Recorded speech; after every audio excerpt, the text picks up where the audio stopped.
അസ്വദ് ബിൻ യസീദ് റളിയല്ലാഹു തആല അൻഹു അവിടുന്ന് പറയുന്നുണ്ട്, മഹാനവറുകൾ ജമാഅത്ത് നഷ്ടപ്പെട്ടാൽ അദ്ദേഹം മറ്റൊരു പള്ളിയിലേക്ക് ജമാഅത്തിന് വേണ്ടിയിട്ട് പോകുമായിരുന്നു. മഹാനായ മൈമൂൻ ബിൻ മഖ്റാൻ റളിയല്ലാഹു തആല അൻഹു ഇറാഖിന്റെ ഭരണാധികാരിയാണ്.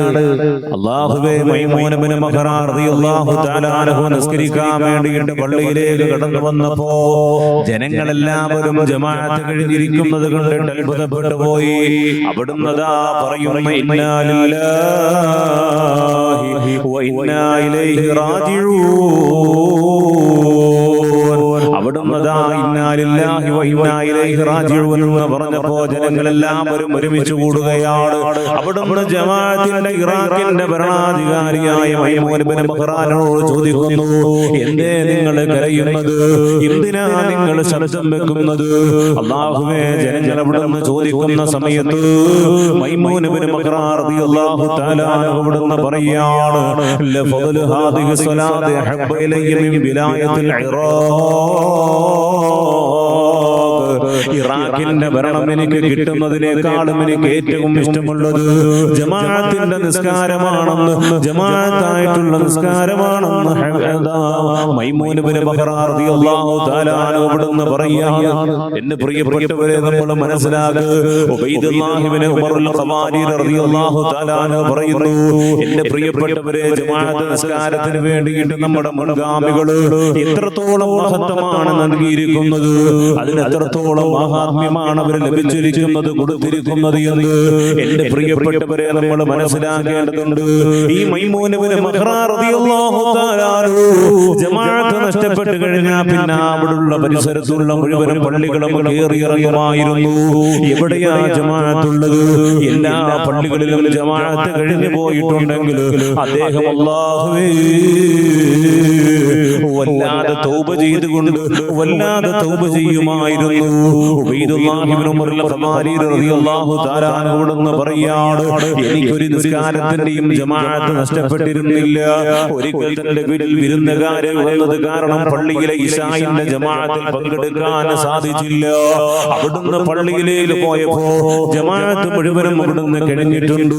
അങ്ങനെ ഞാൻ ആ പള്ളിയിൽ നിന്നിറങ്ങി എന്റെ പരിസരത്തുള്ള മുഴുവനും പള്ളികളിലേക്ക് ഞാൻ കടന്നുപോയി. എല്ലായിടത്തെയും നിസ്കാരം കഴിഞ്ഞുപോയി, എല്ലായിടത്തെയും നിസ്കാരം കഴിഞ്ഞുപോയി. നിസ്കാരം ജമാഅത്ത് നഷ്ടപ്പെട്ടതിന്റെ പേരിൽ ദുഃഖഭാരത്തോടെ എന്റെ വീട്ടിലേക്ക് ഞാൻ വന്നിട്ട് എനിക്ക് വല്ലാതെ കരച്ചിൽ വന്നു. ഞാൻ അവിടെ ഇരുന്ന് കൊണ്ട് കരയാണ്. മഹാനായ ഉബൈദുല്ലാഹി ഇബ്നു ഉമറുൽ ഖവാരി റളിയല്ലാഹു തആല അവിടുന്ന് പറയുന്നു, ഞാൻ എന്റെ വീട്ടിലിരുന്ന് കൊണ്ട് കരഞ്ഞു, വല്ലാതെ കരയുകയാണ്. അപ്പോഴാണ് എനിക്ക് ഓർമ്മ വന്നത്, ജമാഅത്ത് നിസ്കാരത്തിന് 27 ഇരട്ടി പ്രതിഫലമാണല്ലോ. ഒറ്റയ്ക്ക് നിസ്കരിക്കുന്നതിന് ഒരു പ്രതിഫലവും ജമാഅത്തായി നിസ്കരിക്കുന്നതിന് 27 ഇരട്ടി പ്രതിഫലവുമാണല്ലോ. അങ്ങനെ ഞാൻ അന്നത്തെ നിസ്കാരമുണ്ടല്ലോ, ഇശാ നിസ്കാരം 27 പ്രാവശ്യമാണ് നിസ്കരിച്ചത്. മഹാനായ ഉമറുൽ ഖവാരി റളിയല്ലാഹു തആല പറയാണ്, ഞാൻ 27 പ്രാവശ്യം ഇശാ നിസ്കരിച്ചു. അതിനുശേഷം ഞാൻ കിടന്നുറങ്ങി. അവിടെ കിടന്നുറങ്ങി ഉറക്കത്തിൽ അതാ ഒരു സ്വപ്നം കാണുകയാണ്. എന്താ സ്വപ്നം കാണുന്നതെന്നറിയോ? എന്താ സ്വപ്നം കാണുന്നതെന്നറിയോ? അതാ ഞാൻ നല്ല തരിശാകുന്ന ഭൂമിയിൽ കൂടി കുതിരയിൽ സവാരി നടത്തുകയാണ്. കുതിരയിൽ സവാരി നടത്തുകയാണ്. എന്റെ മുന്നിലതാ കുതിരപ്പടയാളികൾ കടന്നു പോകുന്നുണ്ട്. സ്വാലിഹീങ്ങളായ കുറെ ആൾക്കാർ കുതിരയിലതാ സവാരി നടത്തുന്നു. അവരോടൊപ്പം എത്താൻ വേണ്ടിയിട്ട് കുതിരയെ ഞാൻ പായിക്കുന്നുണ്ട്. പക്ഷേ അവരോടൊപ്പം എത്താൻ എനിക്ക് സാധിക്കുന്നില്ല. വീണ്ടും ഞാൻ കുതിരയെ പായിച്ചു നോക്കി, എനിക്ക് അവരോടൊപ്പം എത്താൻ സാധിക്കുന്നില്ല. അല്ലാഹുവേ, ആ കുതിര സവാരിക്കാര് സ്വാലിഹീങ്ങളായ മനുഷ്യന്മാരെന്നോട് ചോദിക്കുകയാണ്, എന്ത് പറ്റി സഹോദരാ? എന്തുകൊണ്ടാ നിനക്ക് ഞങ്ങളോടൊപ്പം എത്താൻ കഴിയാത്തത്? അവര് ചോദിക്കുകയാണ്, എന്തുകൊണ്ടാണ് ഞങ്ങളോടൊപ്പം എത്താൻ കഴിയാത്തത്? ആ സമയത്ത് ഞാൻ അവരോട് പറഞ്ഞു,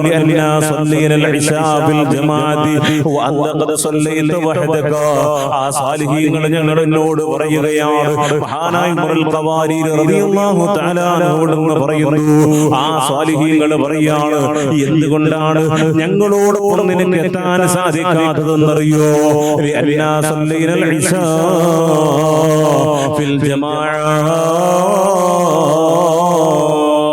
وأنت قد صليت وحدك.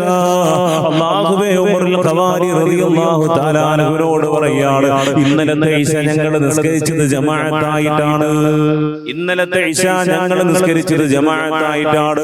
പക്ഷേ നീ നിസ്കരിച്ചത് ഒറ്റയായിട്ടാണ്. അതുകൊണ്ട് നിന്റെ കുതിരയ്ക്ക് ഞങ്ങളോടൊപ്പം എത്താനുള്ള ശക്തിയില്ല. ഞങ്ങളോടൊപ്പം എത്താനുള്ള ശക്തിയില്ല. നിന്റെ വാഹനം വല്ലാതെ ക്ഷയിച്ചു പോയിരിക്കുകയാണ്. എന്റെ പ്രിയപ്പെട്ട മുഅ്മിനേ, ഇതുകൊണ്ട് നമ്മൾ മനസ്സിലാക്കേണ്ടത് എന്താണെന്നറിയോ? അല്ലാഹുവിന്റെ പാരത്രികമായ ലോകത്തില് സ്വർഗത്തിലേക്ക് കടക്കാനുള്ള യാത്രയിലുള്ള വാഹനമുണ്ടല്ലോ, ആ വാഹനം നമ്മുടെ ഇബാദത്തിനെ കൊണ്ട് ശക്തിപ്പെടുത്തേണ്ടതാണ്. പക്ഷേ നമുക്ക് ഇബാദത്തില്ലാതെ കടന്നു പോകുമ്പോ നമ്മുടെ വാഹനം ക്ഷയിച്ചു പോവുകയാണ്. നമ്മുടെ വാഹനത്തിന്റെ ബലം കുറയുകയാണ്. ഓടിയാലും അല്ലാഹുവിന്റെ ഖൈറാത്തുകളിലേക്ക് നമുക്ക് എത്താൻ സാധിക്കില്ല. അതുകൊണ്ട് ജമാഅത്ത് നിസ്കാരത്തെ നീ വല്ലാതെ സൂക്ഷിക്കണേ എന്ന് ഹബീബായ നബി മുഹമ്മദ് മുസ്തഫ സല്ലല്ലാഹു അലൈഹി വസല്ലം തങ്ങൾ ഇവിടുന്ന് പഠിപ്പിക്കുമ്പോ, എന്റെ പ്രിയപ്പെട്ടവരെ, നിന്റെ മുന്നിലേക്ക് കടന്നു വരുന്ന അസ്രായീലുണ്ടല്ലോ, നിന്റെ റൂഹ് പിടിക്കാൻ വേണ്ടി വരുന്ന അസ്രായീലുണ്ടല്ലോ, ആ അസ്രായീലിന് പോലും നിന്നോട് കോപമാ. അസ്രായീലിനോട് പോലും നിനക്ക് നിന്നോട് വല്ലാത്ത കോപമാ. നീ ജമാഅത്തായി നിസ്കരിക്കാത്തവനാണെങ്കിൽ, നീ നിസ്കരിക്കാത്ത മനുഷ്യനാണെങ്കിൽ നിന്നോട് വല്ലാത്ത കോപമാണ്. അല്ലാഹുവേ, ഒരിക്കൽ ഹബീബായ റസൂലുള്ളാഹി സ്വല്ലല്ലാഹു അലൈഹി വസല്ലം തങ്ങള് അതാ ഒരു ചെറുപ്പക്കാരൻ മരണത്തോട് മല്ലടിച്ച് കിടക്കുമ്പോ, ഒരു ചെറുപ്പക്കാരൻ മരണത്തോട് മല്ലടിച്ച് കിടക്കുകയാണ്. മരണാസന്നമായി കിടക്കുമ്പോ അല്ലാഹുവിന്റെ പ്രവാചകർ സ്വല്ലല്ലാഹു അലൈഹി വസല്ലം തങ്ങൾ ആ ചെറുപ്പക്കാരന്റെ മുന്നിലേക്ക് പോവുകയാണ്. അവിടുന്ന് ഷഹാദത്ത് കലിമ ചൊല്ലി കൊടുക്കുന്നു. അവിടുന്ന് ദുആ ചെയ്യുന്നു. എന്റെ പ്രിയപ്പെട്ടവരെ, ആ ചെറുപ്പക്കാരൻ ഷഹാദത്ത് കലിമ ചൊല്ലുന്നില്ല. അല്ലാഹുവിന്റെ പ്രവാചകർ സ്വല്ലല്ലാഹു അലൈഹി വസല്ലം തങ്ങൾ കുറേ സമയം നിന്നിരുന്നുകൊണ്ട് ഷഹാദത്ത് കലിമ ചൊല്ലിയിട്ട് പോലും ആ ചെറുപ്പക്കാരന് ഷഹാദത്ത് കലിമ ചൊല്ലാൻ കഴിയുന്നില്ല. അല്ലാഹുവിന്റെ പ്രവാചകൻ നബി മുഹമ്മദ് മുസ്തഫ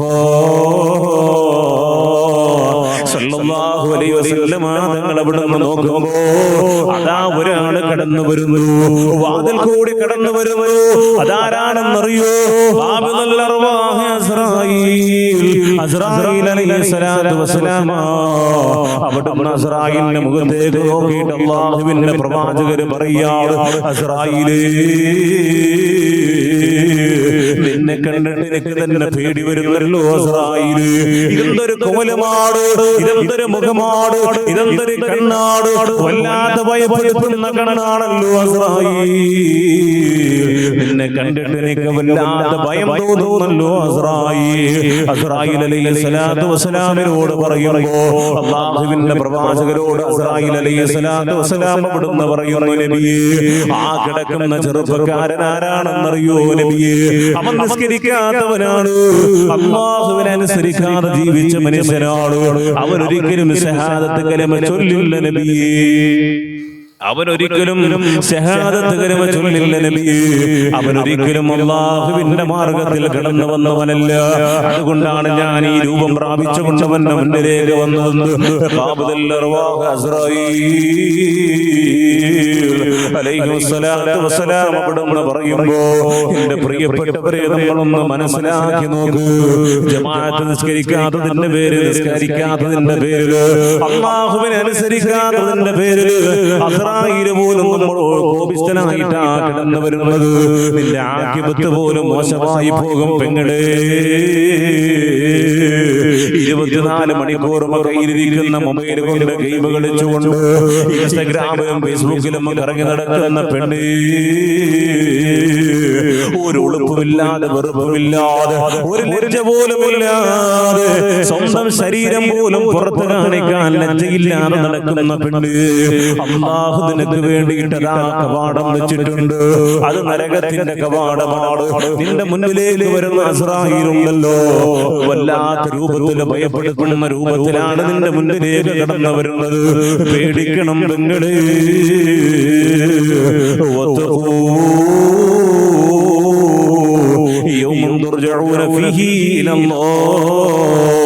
അല്ലാഹുവിലേക്ക് മടക്കപ്പെടുന്ന ദിവസത്തെ നീ ഭയന്നോ പെണ്ണ്. അല്ലാഹുവിന്റെ ഖുർആനാ പറഞ്ഞത്, അല്ലാഹുവിന്റെ വിശുദ്ധമായ കലാമാ പറഞ്ഞത്. അല്ലാഹുവേ, ഞങ്ങൾക്ക് ഈമാൻ സലാമത്തിലാക്കണേ അല്ലാഹ്, ഞങ്ങൾക്ക് ഈമാൻ സലാമത്തിലാക്കണേ അല്ലാഹ്. ജമാഅത്തായി നിസ്കരിക്കാറ്, അല്ലാഹുവിനെ അനുസരിച്ചുകൊണ്ട് ജമാഅത്തായി നിസ്കരിക്കാറ്, അല്ലാഹുവിന്റെ മുന്നിൽ സുജൂദിനായി വീഴാ നീ തൗഫീഖ് നൽകണേ അല്ലാഹ്. ഈമാൻ നൽകി അനുഗ്രഹിക്കുമാറാകട്ടെ. അല്ലാഹു നമുക്ക് ഈമാൻ നൽകി അനുഗ്രഹിക്കുമാറാകട്ടെ. ആമീൻ യാ റബ്ബൽ ആലമീൻ. അല്ലാഹു സുബ്ഹാനഹു വ തആല ജമാഅത്തായി നിസ്കരിക്കുന്ന വലിയ ഭാഗ്യമാണ്, വലിയ തൗഫീഖാണ്, വലിയൊരു തൗഫീഖാണ്. ചില ആൾക്കാർ തൊട്ടടുത്ത് പള്ളി ഉണ്ടായിട്ട് പോലും പള്ളിയിൽ പോയി നിസ്കരിക്കാൻ കഴിയില്ല. അത് തൗഫീഖിന്റെ പേരിലാണ്. തൗഫീഖില്ല. അല്ലാഹു നമുക്ക് ഈമാൻ നൽകി അനുഗ്രഹിക്കുമാറാകട്ടെ.